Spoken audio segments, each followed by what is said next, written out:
Hello, how are you? My name is Siobhán McSweeney and I want to talk to you about Philomena's Law. Now, bear with me. This isn't going to be too complicated, but I think you'll be interested in this.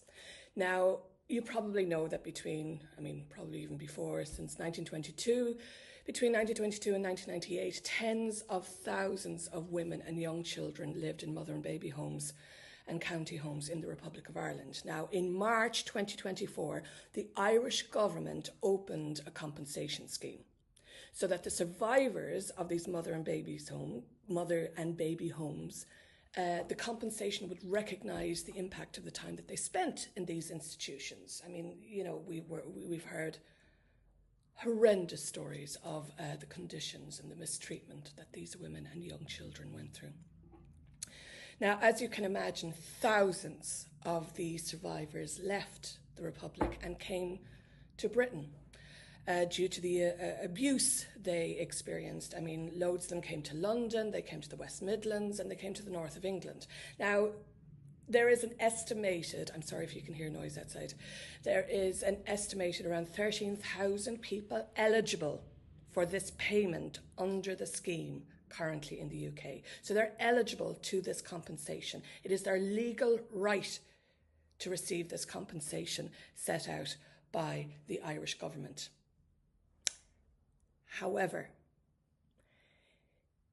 if any of these survivors who are legally entitled to compensation are in receipt of social welfare payments or any kind of state assistance, this compensation will wipe out those other means of assistance. Now, this is where Philomena's Law comes in. Thank you, Liam Conlon. In March 2025, he introduced this 10-minute rule bill, which he's calling Philomena's Law.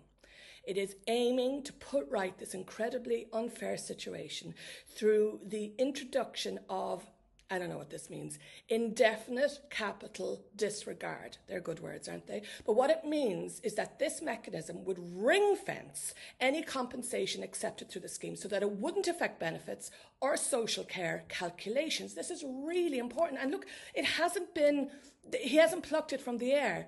These schemes have already, this model has already been applied to different schemes, including for the victims of 7/7 and the Manchester bombings, and the blood contamination scandal, and the Windrush scandal. So it can be done, it should be done. And I would ask for your support in Philomena's Law.